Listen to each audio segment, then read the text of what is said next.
Welcome to the Random Ramblings podcast. I'm Ronan, your host on this journey through life's everyday moments. Each week we explore a variety of topics, from personal reflections and everyday experiences to thought-provoking discussions on life's nuances. Whether you're seeking insight, connection, or simply a moment of contemplation, you're in the right place. Let's dive into today's episode. Hey there, and welcome to the Random Ramblings podcast. I'm your host Ronan, and today we're diving into a topic that's close to many of our hearts, and that's how to be a people person. Now let me be upfront, I don't have all the answers. Like many of you, I've had my fair share of awkward encounters and missed connections, but through experiences, conversations, and a little bit of research for this episode, I've gathered some insights that might help us all connect a little bit better. So, what does it actually mean being a people's person? It's not about being the loudest in the room or the life of every party.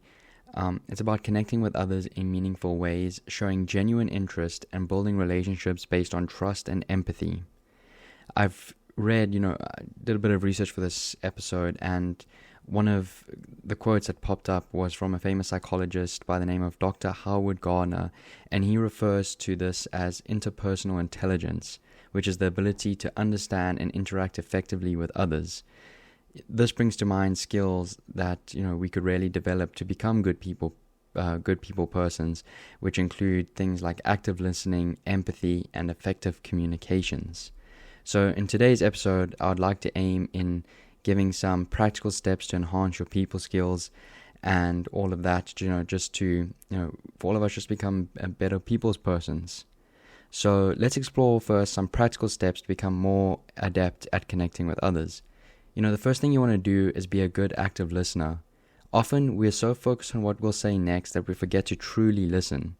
We need to try to be present in conversations.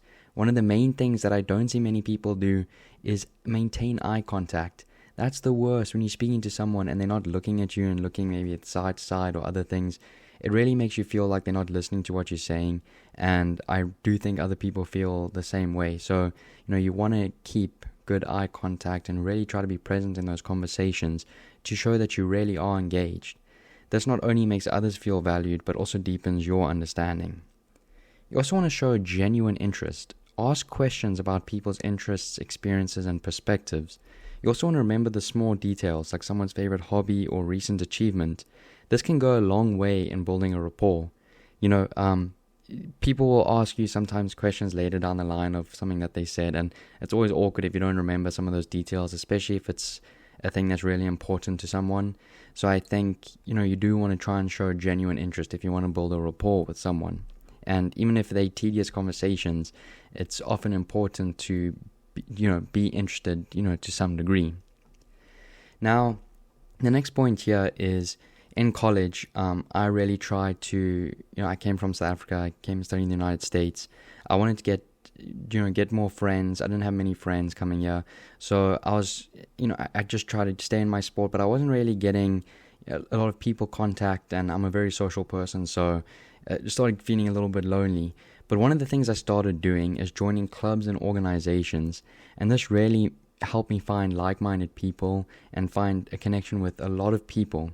And I can speak out to all the university students out there, and I'm sure it's similar to all other jobs and offices and all that stuff, even in school, is that most of these places offer a plethora of clubs and societies. Joining one aligned with your interests can provide a comfortable environment to meet, like I said, to meet like-minded individuals. These groups not only offer social and community benefits, but I believe also provide valuable experiences and networking opportunities that can last a lifetime. And I can really speak to this, as this is how I met many of my friends, and especially many of the important people in my life. Adding on this, you also want to attend some social events. Even if you maybe not the most social, you don't have to go to every social event out there. Some of us, I like staying at home playing my PlayStation sometimes. That's not bad. But you do want to, if you want to be a good people's person and build that confidence and meet some like-minded individuals, you want to try, like let's say university, you want to go to dorm gatherings, to campus workshops. These events are opportunities to meet new people. Even if it's a bit of out of your comfort zone, attending can lead to unexpected connections. Engaging in campus activities can also help combat feelings of loneliness and foster a sense of belonging. This is very similar to the workplace, I believe, as, attending those happy hours, being in, I'm part of the social planning committee in my office, and, I really am meeting like-minded individuals, and I feel like I am fostering a sense of community, and it's an amazing feeling, and, really makes the day productive and makes you look forward to things from day to day. The next thing you want to do is be open and approachable. Simple gestures like smiling, making eye contact, and keeping your phone away during conversations can signal that you're open to an interaction. You want to be friendly. You don't want to speak to someone who's super upset all the time. Just putting on a smile, really makes you open for people to want to speak to you. The next thing is something that I really try to pride myself in, and that is you want to encourage others to share. While it's natural to want to share about ourselves, it's equally important to give others the space to express themselves. I did a course in high school, and I've read the book, and I think you guys should all read the book. I think it's an amazing book. It's called Dale Carnegie, How to Win Friends and Influence People. But in the book, it's emphasized that to be a good listener, encourage others to talk about themselves. People really feel valued when they're heard, and this fosters deeper connections. Like he says in the book, people like speaking more about themselves than they do want to hear of you. So I do think it's important. Yes, speak about yourself, be proud of what you're doing, and you want to build that connection. They also want to hear about what you're doing. That conversation can lead to that. But you also want to engage the other listener in the conversation by also listening to them and asking them questions and encouraging them to share their story or share their part of the conversation, as that'll make the other person in the conversation just be more actively engaged. The next point is we want to embrace curiosity. We want to, I think the coolest thing to do is approach conversations with a genuine desire to learn about others. You want to ask about open-ended questions and so show interest in their responses. I believe this really not only makes interactions more engaging, but also helps, discover more common ground that future conversations, or just to make that, present conversation just go over a bit smoother. The next thing you want to do is practice small talk. Engaging in light, casual conversations can be a great way to build rapport. Commenting on shared experiences or surroundings can serve as a natural icebreaker.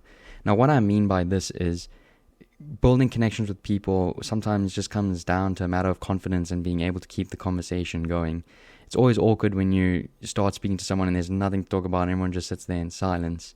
You want to practice small talk by kind of like, let's say you're playing paddle tennis in your local neighborhood, and you see someone playing paddle tennis well next to you, and maybe this is a time to make a friend, or you see them wearing a t-shirt of a cool business or something. You want to engage maybe in a light conversation, like say, hey, oh my gosh, it's super hot out here, or, I noticed you work for that company that's on your shirt, what do you guys do and stuff, and smile, and that'll build the confidence to, really reach out to unknown people, and you're going to strike a connection there, speaking to someone, and it could be a lifelong friend or lifelong acquaintance, or someone that can help you in your life, or, to foster a sense of community with that person. And I think that's a very important thing, and something that can really go a long way. Now, I'm referring back to Dale Carnegie again, and that is the power of a name. One of the most profound insights I've come across in my journey to connect better with people does come from the teachings of Dale Carnegie. He famously said that remember that a person's name is to that person the sweetest and most important sound in any language. Think about it. When someone remembers your name, especially after just one meeting, doesn't make you feel seen and valued. It's a small gesture, but it carries immense weight. But let's be real, remembering names can be challenging, especially in a bustling university environment or workplace. Carnegie suggested a method to help with this. We can listen carefully by paying close attention to how someone introduces themselves. We can repeat their name, use their name multiple times in conversation to reinforce your memory. I think that also makes the other person more active in the conversation. But let's say you speak to someone named Michael, say, oh, hey, Michael.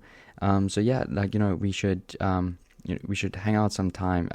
Your name's Michael again, right? And, oh, this is my friend Michael. So by them knowing that you've remembered their name and saying it out loud makes them more actively engaged. I do see this in my day-to-day. You want to make an association with their name. You want to link their name to something familiar to you, like a friend or a famous personality. I think Michael will be a bit hard, because I think there's a lot of Michaels, so maybe that was not a great example there, and then you'll remember it pretty easily. But for instance, if you meet someone named, let's think of an uncommon name like Melody, you might associate her name with a favorite song. These little tricks can make a difference. Remembering a person's name is sacred to someone, so that's important to remember. Now, the next part I want to talk about is navigating difficult interactions. I've been in many of these, so I'm not an expert at this, but I feel like I've learned some tips that have helped me navigate these difficult times and interactions a little bit better, and I feel like can really help you. To delve deeper in those challenging moments when someone isn't at their best, perhaps they're curt, dismissive, or just having a rough day, it's natural to feel unsettled or even defensive in such situations. However, this is where empathy becomes a powerful tool. Again, I'm referencing Dale Carnegie, but I think those teachings are important. He emphasized the importance of understanding others' perspectives. He believed that instead of criticizing or condemning, we should strive to understand. Everyone has off days, and often their behavior isn't a reflection of you, but of something they're dealing with. In such situations, a simple act of kindness can go a really long way. Maybe it's offering a listening ear, a kind word, or just giving them space. Remember, being a people person isn't always about being cheerful. It's about being understanding and supportive, even when it's challenging. Here's some points that I feel like that I've just written down here that always helps me through these difficult times and interactions is we want to, again, practice active listening. Active listening is more than just hearing words. It's about fully engaging with the speaker. This involves giving them your undivided attention, and again, as I say, maintaining eye contact and providing feedback that shows you understand their message. By doing so, you're validating their feelings and creating a space where they feel heard and respected. Now, to go further on validating their feelings, acknowledging someone's emotions doesn't mean you agree with their behavior, but it does show empathy, and that empathy is a powerful tool. Phrases like, "I can see why you'd feel this way," or that "this must be really tough for you," can help de-escalate tension and really foster understanding and help the situation move forward. You also want to set healthy boundaries. While empathy is crucial, it's equally important to protect your own well-being. If someone's behavior becomes constantly toxic, it's okay to set boundaries. This might mean limiting interactions or seeking support from a trusted friend or counselor. Remember, you can't pour from an empty cup. The next, and I think the last one, is you want to reflect and learn from all of these interactions. And, after a difficult interaction, take time to reflect. Ask yourself, what triggered my response? Could I have handled it differently? This self-awareness can lead to personal growth and better handling of future situations. Navigating challenging interactions isn't easy, but with empathy, active listening, self-awareness, we can turn these moments into opportunities for deeper connection and understanding. Now, the weirdest thing, and I've got so many connections just from doing this, I think just a simple greeting has so much power. Sometimes the simplest gestures can have the most profound impact. A warm smile, a friendly hello, or a nod of acknowledgement can brighten someone's day and open the door to meaningful connections. Research has shown that brief positive encounters with strangers can boost our mood and sense of connection. These small interactions activate the brain's reward system, releasing those feel-good hormones like oxytocin, and reduces stress levels. In our daily routines, whether it's grabbing coffee, attending class, or even commuting to work, taking a moment to acknowledge those around us can foster a sense of community and belonging. It's a reminder that we're all part of a larger social fabric. Now, I want to end off this episode. I think the most important of all is you want to embrace authenticity. One of the most valuable lessons I've learned is the importance of authenticity. Trying to fit into a mold or pretending to be someone you're not can be exhausting and counterproductive and take up a lot of RAM in your brain, again making you tired and counterproductive.